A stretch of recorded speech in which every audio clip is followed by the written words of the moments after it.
好啦，轉眼間2024年好快就過去啦。嗱，每一年呢都一定有各種大大小小嘅標界事件。咁啊，當中我自己又揀咗其中嘅5件啦。嗱，純粹用我自己個人嘅角度出發嘅啫，又我覺得適合普遍大部分標迷嘅。咁亦都係第一次做咁嘅類型嘅影片啦。嗱，喺內容開始之前，記得先俾個 like 啊！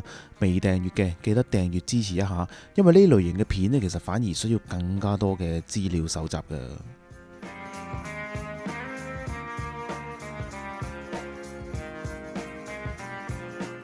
嗱，咁第一個要首選嘅，我諗標迷都唔會異議噶啦，一定係揀 Patek Philippe 喺2024年推出咗呢個 Cubitus 好難讀呢個名。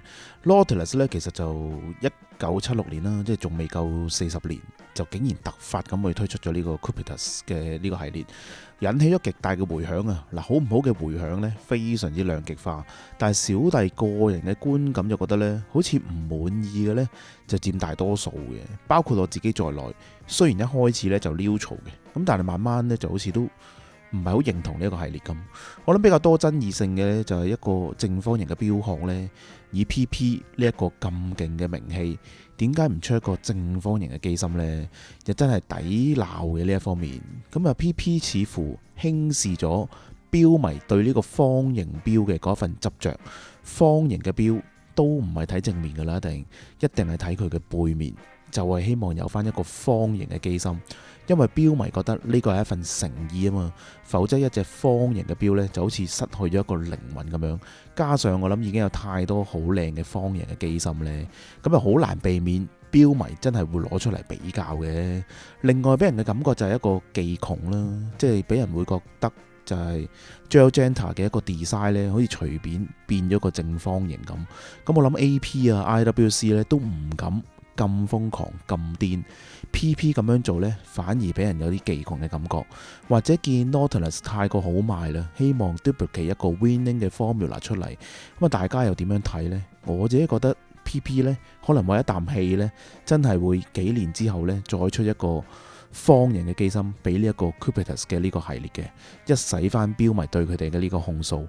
嗱，希望真係推出啦。咁啊，到時大家呢，就可能睇翻我今日2024年嘅呢一條影片噶啦。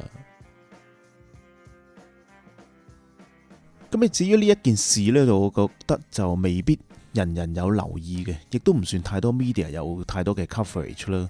我比較有感覺呢，係因為當你知道 Bulgari 喺原來喺薄標嘅世界呢，無論咩三針啊、Chronograph 啊、Tourbillon 啊等等呢，9成9佢都贏咗呢個最薄嘅名銜噶啦。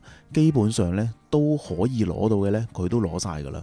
就會在意以下嘅呢件事件嘅。咁啊，話說呢2022年頭呢 Bulgari 嘅 Otto Finissimo Ultra 呢，就以 1.8mm 呢繼續完美姿態攞下咗最薄嘅手錶之名啦。咁啊，唔記得邊一隻啦，咁啊嘅話呢，等我放翻張相出嚟呢，一定記得嘅。大家有個 QR code 喺隻手錶嘅上面嘅。咁啊，正當 Bulgari 呢以為鬆一口氣嘅時候呢，十拿九穩嘅時候呢，沾沾自喜之際呢，點知幾個月後呢個 Richard Mille 呢就九唔搭八咁呢，即不嬲都唔係做開薄錶噶嘛 Richard Mille，咁九唔搭八咁啊推出咗一個 RMUP01 Ferrari 嘅，咁啊以 1.75mm 呢攞咗呢個最薄手錶之名嘅。咁我諗 Bulgari 呢應該嬲到一個極點噶啦。咁啊2年嚟嘅屈氣呢，好難想象 Bulgari 嘅製錶部門呢係點樣度過呢2年。咁啊最後呢2024年嘅6月呢，即係今年嘅6月啦，終於以 1.7mm 再次擊敗咗 Richard Mille，重新攞翻呢個最薄手錶之名嘅。咁我諗未必太多人有留意嘅，因為 1.8 同 1.7 老實講唔係咁多人分辨到嘅，因為隻錶望落都好似樣。咁但係消息一出之後呢，我即時就覺得Bulgari 呢2年嘅不快不爽呢，好有小朋友鬥贏嘅嗰個心態咁。最後真係俾佢成功咗，犀利。總之呢，今時今日嘅 Bulgari 呢都已經贏盡咗9成9嘅啦。我唔敢講100%，但係應該都9成9嘅最薄嘅呢個名譽呢，都俾佢攞晒噶啦。最薄嘅手錶啊，最薄嘅自動手錶啊，最薄嘅計時等等呢。總之講得出嘅類別呢，我諗基本上佢都贏晒噶啦。咁有興趣嘅朋友呢，可以自行 Google 翻 Bulgari 嘅呢一個威水史啦。其實就成個 Swatch Group 呢，我就覺得2024年嘅動作都比較少嘅，始終可能嗰個生意都唔係咁好啦。Omega 呢反而就有啲驚喜俾到我哋個標迷喎。嗱，自從2022年呢，好似大約3月8號咯，冇記錯就咁啊，第一日推出咗 Moon Swatch 以嚟呢，嗱一直都俾人好多人批評嘅，覺得 Swatch 嘅呢個合作呢，某程度上就好似拉低咗 Omega 成個定位嘅。嗱，我老實講，其實我自己都係一份子嘅。嗱，冇理由 Moon Swatch 大賣之際呢，自己走去用幾萬蚊喺嗰陣時買一隻真嘅 Moon Watch 噶嘛。買完之後呢，萬一俾一啲唔識標嘅朋友問到呢：「喂，你嗰隻 Moon Swatch 呢都幾靚喎，喂，使唔使3000蚊啊？」嗱，我自認呢，胸襟都唔算細嘅，咁但係如果難免咁樣聽到，我諗我都幾哽耳嘅，都覺得。咁不過2024年就真係冇諗過 Omega 呢一口氣推出咗2隻都引死咗標迷嘅款式。咁你話係咪策略上等到 Moon Swatch 嗰個熱潮減退咗先推出呢？呢方面就比較難深究啦。咁啊，總之呢，3月份呢就先推出咗一個白面嘅 Moon Watch 啦。咁已經令到唔少嘅標迷着迷啦，包括我自己在內。嗱，雖然黑色呢就一定係最正宗噶啦，黑面啦。咁但係白面嘅嗰種高貴呢，亦都嗰個標盤呢比較多層次感呢，就算佢唔正宗呢，都一樣大受歡迎嘅。你問我呢，其實我都係中意白面多啲嘅。咁啊，點知10月份呢，就再推出一個1962年嘅版本 First Omega in Space 嘅一個版本。其實呢 First Omega in Space 呢之前係出過噶啦，不過當時出嘅嗰隻呢，就老實講呢，就不倫不類嘅。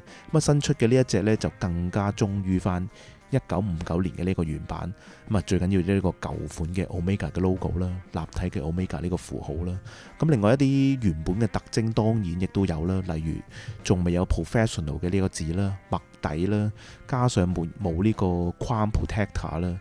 咁啊，呢啲標都令到呢一隻復古嘅 Moon Watch 咧，再次引起咗另一番嘅熱潮啊！咁啊，2024年嘅 Omega 咧，果然犀利啊！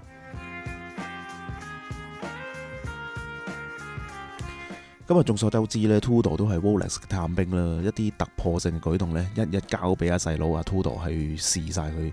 特別是材質啦，嗱，分別試咗 Titanium 啊、陶瓷、全銅、Carbon、925銀嘅咁多種嘅材質啦。咁啊，不過最後 Rolex 咧繼續你有你試，自己都係用咗個最保守嘅 Titanium 啦。咁啊，Tudor 一於少理，繼續去試到盡，試到一個極致添。就喺男裝嘅手錶上面咧，推出男士都會嘩然嘅一隻顏色粉紅色嘅 Black Bay Chrono。咁啊 Black Bay Chrono 好明顯一個男裝嘅標款啦，咁但係竟然用咗一個粉紅色喎。因為大家都知道 David Beckham 咧，其實就一直都係 Tudor 嘅代言人啦。咁啊 Beckham 其實就有啲咩呢？嗱，除咗靚仔同錢之外呢，就有對波啦 Inter Miami 啦。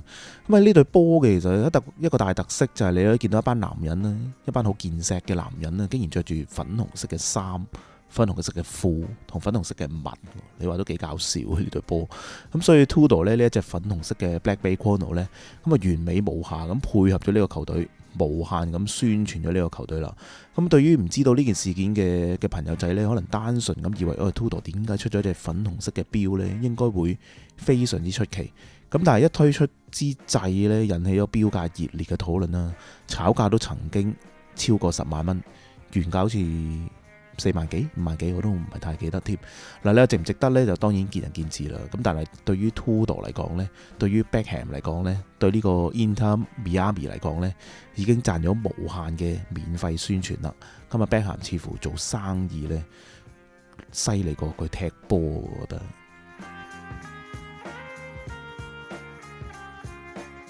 而最後呢件事呢，我諗就中港澳嘅朋友應該會比較大感觸一啲。嗱，就算大家唔係讀經濟呢，總會聽到市場永遠都係 demand and supply 嘅。其實樓市、標市都完全一樣嘅。咁我諗，但係大家應該就往我忽略咗一個因素啦，就係 supply 呢唔會突然間減少太多嘅。但係 demand 呢，特別是喺標市入邊呢 demand 可以 fluctuate 得好犀利 ，fluctuate 嘅波幅啊，浮動得好犀利。當大家都以為 Covid 之後呢，嗱，大家都會恢復翻個消費呢，原來大家都估錯晒嘅。Covid 過後呢，反而先至係水退咗，睇下邊個冇付帳。因為呢疫情帶嚟嘅影響呢，其實就要喺疫情過後呢先至真真正正咁反映出嚟嘅。即係成個經濟向下，香港都唔例外啦。全球嘅標市，我諗單係中國同香港呢已經消耗咗一大嘅部分嘅。咁如今呢，呢兩個巨頭呢都倒下咗呢，令到成個標市呢都受到空前嘅衝擊啦。嗱，二手市場完全反映咗一切嘅。咁啊，用咗唔少時間衝到去高位。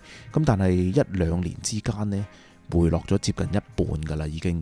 咁2024年成年都係不斷咁向下跌添啊！預計2025年呢，成個經濟我諗都未咁快有起色啊！相信個 demand 呢都一直咁下跌㗎啦，形成咗成個二手市場呢繼續下跌。就算我諗有錢嘅人呢都唔會買住㗎啦，因為呢唔係遲買平幾嚿咁簡單啊，而係遲買分分鐘平幾皮添啊！變相嗰個 demand 呢又再減少落去，造成一個惡性嘅循環嘅。咁另一件事呢，其實就老實講呢，小弟一直都覺得有一個小事件呢觸發咗成個標市嘅下跌嘅。咁啊，雖然又冇乜太多嘅 YouTuber 講呢，身邊亦都冇乜朋友講呢，但我自己都覺得又係有少少關係嘅。咁啊，其實就印象喺2023年頭啦，1月左右啦。咁啊，Rolex 就已經眼見呢，Rolex 嘅鋪頭呢，一直長時間呢冇擺一啲 Rolex 出嚟，一隻錶都夠膽死唔擺出嚟嘅，成間鋪吉嘅。咁啊，突然間就立令呢 Dilla 呢要喺某一日呢，記憶中係1月18號嘅，唔知有冇記錯呢？如果有 Dilla 嘅朋友可以解釋翻咁樣咯。咁啊，一定要鋪頭擺放足夠嘅 Rolex 出嚟展示俾客人睇啦。其實亦都係一位 Dilla 嘅朋友同我講呢件事嘅。咁啊，果然呢，一夜之間，前一日呢仲係吉溜溜嘅 Rolex 嘅鋪頭呢，一夜之間呢，竟然係放滿晒成個 Rolex 嘅。咁啊，雖然都有大字寫住呢僅供展示嘅啫，咁但係問題就係呢，喂，全港全澳咁多間 Rolex 鋪頭都放滿晒 Rolex。雖然一啲 hit 款嚟地通拿啲呢，就 hit 款嘅地通拿就冇放出嚟噶啦，啲熊貓嗰啲呢。咁但係印象呢，一定有一啲 GMT Master 2啊、Submariner 嗰啲呢放晒出嚟啊，好多顏色嘅。咁你令到 Dilla 即係雖然呢 Dilla 呢 hold 起啲貨，製造一個缺貨嘅假象呢，其實係一個公開嘅秘密嘅。咁但係如此咁赤裸、咁震撼咁樣呢，難免令到好多人真係唔再相信呢個所謂嘅缺貨嘅呢個飢餓營銷嘅。咁之前好多人都信，好多人都唔肯去信嘅。咁但係嗰一日起冇得你唔信啦，點會突然間一夜之間變咗咁多標出嚟啊？